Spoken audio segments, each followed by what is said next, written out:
Capítulo 5. Y llegaron al otro lado del mar, a la región de los Gadarenos. Y cuando salió él de la barca, enseguida le salió al encuentro, de entre los sepulcros, un hombre con un espíritu inmundo, que moraba en los sepulcros, y ni aun con cadenas podían atarle, porque muchas veces había sido atado con grilletes y cadenas, mas las cadenas habían sido hechas pedazos por él, y los grilletes desmenuzados, y nadie le podía dominar. Y siempre, de día y de noche, andaba dando voces en los montes y en los sepulcros, e hiriéndose con piedras. Y cuando vio a Jesús de lejos, corrió y le adoró. Y clamando a gran voz dijo: ¿Qué tienes conmigo, Jesús, Hijo del Dios Altísimo? Te imploro por Dios que no me atormentes. Porque le decía: Sal de este hombre, espíritu inmundo. Y le preguntó: ¿Cómo te llamas?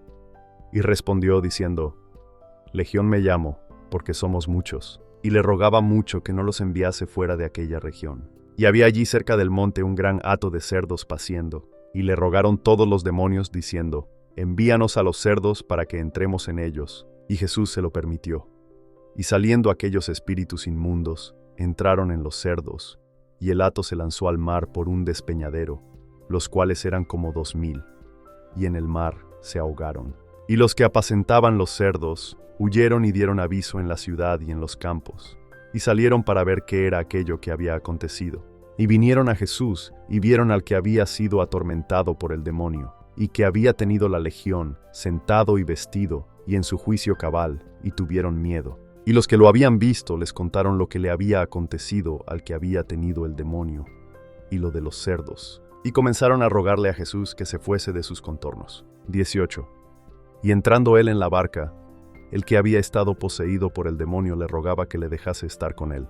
Mas Jesús no se lo permitió, sino que le dijo: Vete a tu casa, a los tuyos, y cuéntales cuán grandes cosas el Señor ha hecho contigo, y cómo ha tenido misericordia de ti.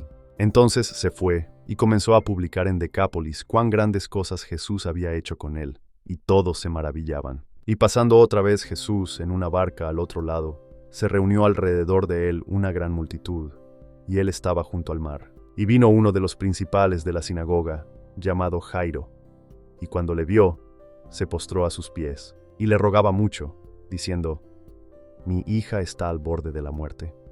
Ven y pon las manos sobre ella para que sea salva y viva.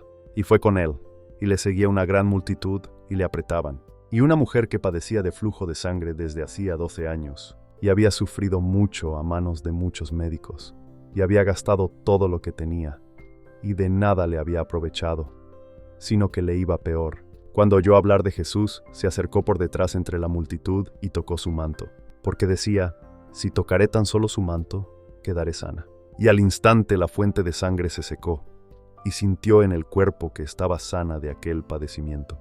E inmediatamente Jesús, conociendo en sí mismo que había salido virtud de él, volviéndose a la multitud, dijo: ¿Quién ha tocado mis vestidos? Y le dijeron sus discípulos: ¿Ves que la multitud te aprieta? Y dices: ¿Quién me ha tocado? Y él miraba alrededor para ver a la que había hecho esto. Entonces la mujer, temiendo y temblando, sabiendo lo que en ella se había hecho, vino y se postró delante de él, y le dijo toda la verdad.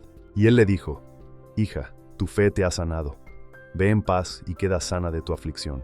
Y mientras él aún hablaba, vinieron de la casa del principal de la sinagoga diciendo: Tu hija ha muerto. ¿Para qué molestas más al maestro? Pero Jesús, oyendo lo que se decía, dijo al principal de la sinagoga: No temas, cree solamente. Y no permitió que nadie fuese con él sino Pedro, y Jacobo y Juan, hermano de Jacobo. Y vino a la casa del principal de la sinagoga, y vio el alboroto, y a los que lloraban y gemían mucho. Y entrando les dijo: ¿Por qué alborotáis y lloráis? La muchacha no está muerta, sino duerme. Y hacían burla de él. Mas él, echando fuera a todos, tomó al padre y a la madre de la muchacha, y a los que estaban con él, y entró donde estaba la muchacha. Y tomando la mano de la muchacha le dijo: Talita cumi, que interpretado es: Muchacha, a ti te digo, levántate. Y al instante la muchacha se levantó y andaba, pues tenía 12 años. Y se espantaron con gran espanto. Mas él les mandó mucho que nadie lo supiese, y dijo que le diesen de comer a la muchacha.